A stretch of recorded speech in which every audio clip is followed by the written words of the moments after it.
विद्यालयों में, खासकर सरकारी विद्यालयों में कुर्सी, बेंच, टेबल हो न हो, पर शिक्षा पूरी तरह से दी जानी चाहिए। समय से स्कूल खुलना और समय से बंद होना तथा बीच में रूटीनबद्ध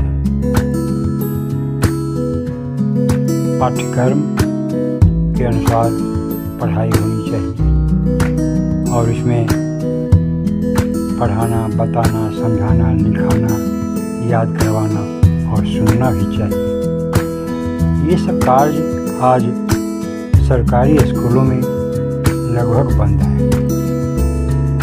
बेंच, कुर्सी और बिल्डिंग पर ज़्यादा ध्यान दिया जाता है, लेकिन बच्चे की पढ़ाई क्या हो रही है, बच्चों में विकास क्या हो रहा है, बच्चों में संस्कार कितना पैदा किया जाता है, बच्चों में अनुशासन के प्रति सजगता कितनी लाई जाती है, इस पर कोई ध्यान नहीं है। सभी बेहोश हैं, सभी सोए हुए हैं। शिक्षकों का दरमाहा तो काफ़ी मोटी रकम के रूप में है, लेकिन ज्ञान देने की प्रवृत्ति नगण्य है।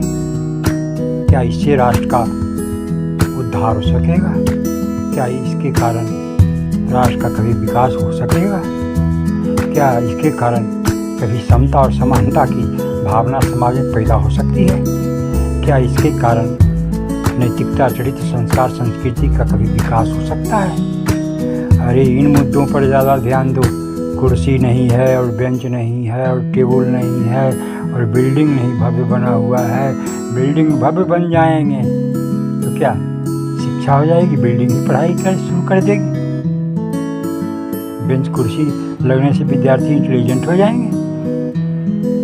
अरे इन योग्य शिक्षकों को देखा जाए, इनका चेकिंग बराबर होना चाहिए कि विषय सूची के अनुसार, रूटीन के अनुसार, मासिक तालिका के अनुसार शिक्षा दी गई या न दी गई, बच्चे को कंठाग्र कराया गया या नहीं कराया गया, बच्चे को प्रेरित किया गया या नहीं किया गया, बच्चे को जगाया गया, समझाया गया कि नहीं समझाया गया। इन सब बातों पर कोई चर्चा नहीं होती है। बिल्डिंग ऊंचे नहीं है तो टेबल नहीं है तो कुर्सी नहीं है तो ये नहीं है तो वो नहीं है, और शिक्षक हैं वहाँ पर, योग शिक्षक हैं, पढ़ाई होती है। बच्चों से जरा मासिक शिक्षा के आधार पर प्रश्न पूछ तो लिया जाए, क्या बच्चे उत्तर दे सकेंगे? आखिर क्यों नहीं देते हैं? क्योंकि शिक्षक श्रद्धा से, प्रेम से अपना बच्चा समझकर नहीं पढ़ाते हैं।